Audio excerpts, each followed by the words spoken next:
Good morning. So there is a new narrative hitting town that basically says that the shale boom is turning the United States becoming more energy independent and less dependent on the Middle East.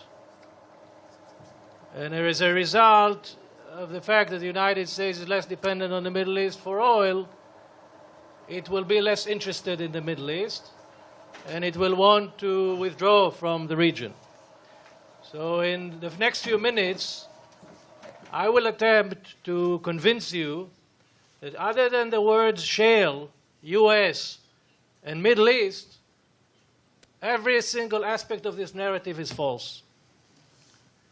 Let's start with a simple fact that the United States has never been dependent on the Middle East for its oil supply. Today, only 9% of the consumption of oil of the United States comes from the Middle East. The most it's ever been in history is 14%, 1-4. So I don't know where this notion that the United States is dependent on the Middle East for oil, who invented it. I want to meet this person who invented it because he deserves a Nobel Prize for PR. And you can check the facts. It's all in the Department of Energy statistics. It's all public information.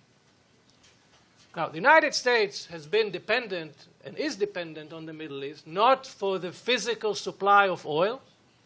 What we import from the Middle East is not the crude itself so much, but what we import from the Middle East is the price of oil. In the sense that when the Middle East goes into convulsions, the American economy becomes affected because the American economy is part of a global economy, and almost every recession since the Second World War has been preceded by a sharp spike in oil prices. Now, we have a new situation in which we produce more oil domestically, and therefore, as Jason correctly pointed out, the dependency has gone down from 60% to 25%. But let us look.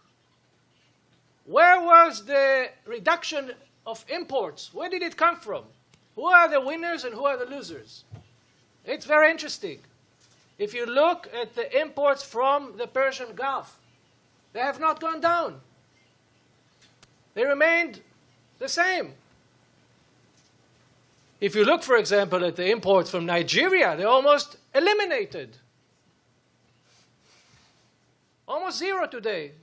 Nigeria was one of the top suppliers of oil to the United States, now almost zero, and they have elections next February, and I'm willing to make a prediction here that after the elections next year, with all the things we see today happening with sales of oil and all these changes, Nigeria could implode as a result of what we see today, because the United States has bailed out of Nigeria and has reduced the imports from Nigeria to almost zero.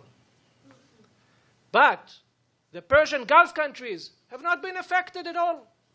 The United States imports the exact amount of oil from the Persian Gulf. In fact, Kuwait, the imports from Kuwait all of a sudden have doubled. You would think that maybe the reason is that the oil that's coming from the Persian Gulf is a great crude, excellent crude. Well, it's not. It's one of the worst types of crude. High sulfur, hard to refine. So what's going on here? What's going on here? Well, the reality is that, and I want to put it very bluntly, we import oil from the Persian Gulf because we need the Persian Gulf to buy our weapons.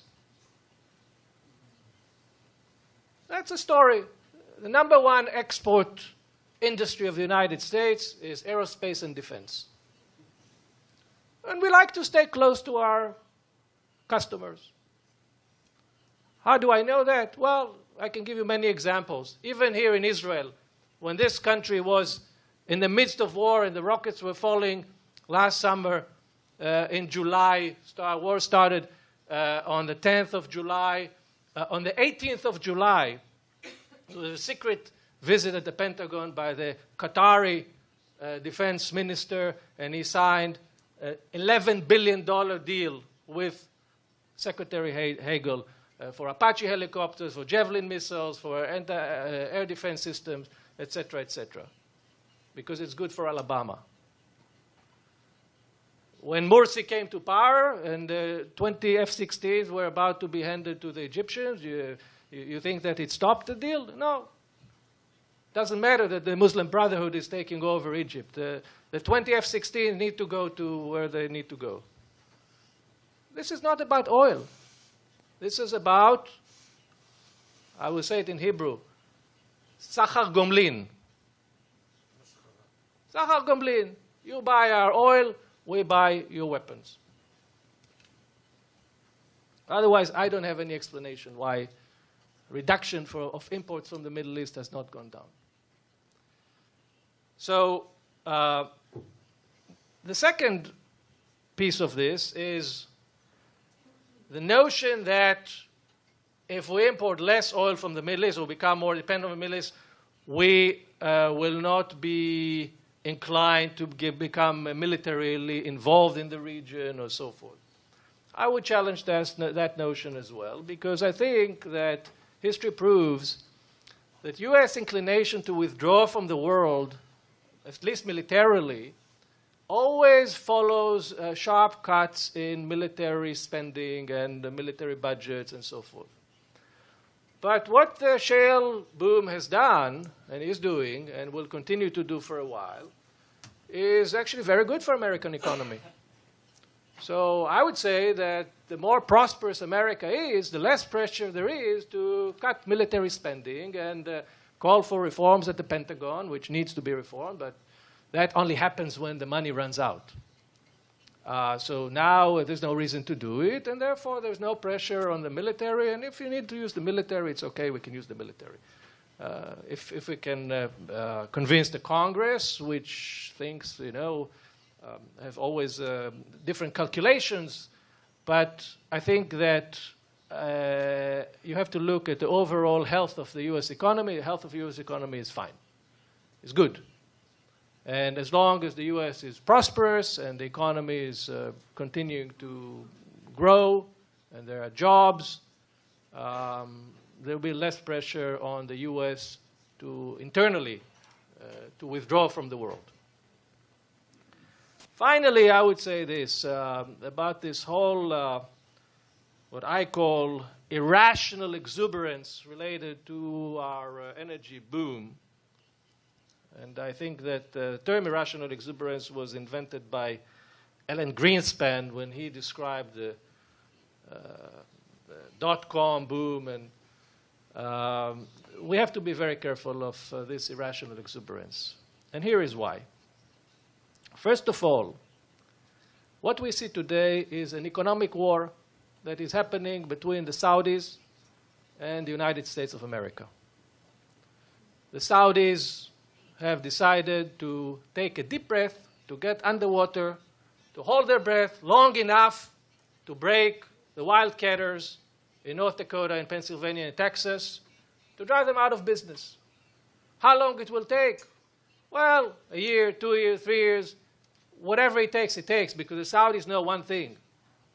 The enemy is the U.S. oil industry. And these are not big companies. They are relatively small companies, heavily in debt, heavily leveraged, and they cannot stay liquid for a long time.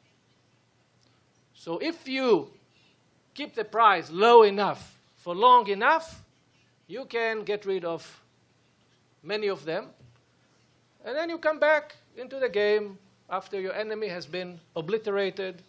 And then you can go back and manipulate the price and go back to business, as has been the case for many years. Now, the problem is that the Saudis are very different from the others, because the Saudis have at least $750 billion in cash reserves, which allow them to hold their breath. The others don't have it. Venezuela doesn't have it. Nigeria doesn't have it. Iran doesn't have it. Russia doesn't. All other countries don't have it. So what we will probably see is increasing pressure by the other countries that don't have the luxury to hold their breath long enough underwater to react and to do something different, like cut production, etc. It will be very interesting, and what we could see are instabilities in those countries that can actually pull a lot of product from the market in Nigeria, in Venezuela, and other countries, and that could send prices up very quickly. I think it's important to understand that what we've seen here recently in the past several months is a perfect storm of events that came together to depress oil prices. The same perfect storm of other components can have the exact opposite impact. Okay? And there are many of them, including instabilities, including the fact that the Fed might at some point this year begin to increase interest rates. That will make the borrowing cost of the American producers much higher. And you could see macroeconomic, microeconomic, strategic, different elements of this pushing the pendulum to the other direction. Now, why I'm warning against this irrational exuberance? Because if your mindset is that this is the new era, the first thing that go out the window is investment. And we are today in the energy business. We are facing a train wreck in energy investment all over the world. The Middle East, where 78% of the world's conventional crude reserve, before this Shale festival started, was accounted for 15% of global investment in oil and gas. In other words, the place where most of the oil and gas is invests only 15%, and now it's going down. So what do you think is going to happen down the road when every single car and truck and ship and plane that we put on the road today can run only on oil? And when China puts 20 million cars on the road every year, and the rest of the world put another 60 million cars that can run only on petroleum fuels on the road every year, what do you think is going to happen? So beware of irrational exuberance. Stay the course. We have to understand that this may be like if you are a stage 4 cancer person and you have a few good weeks and you think that the problem is solved. The problem is not solved. You're going to die.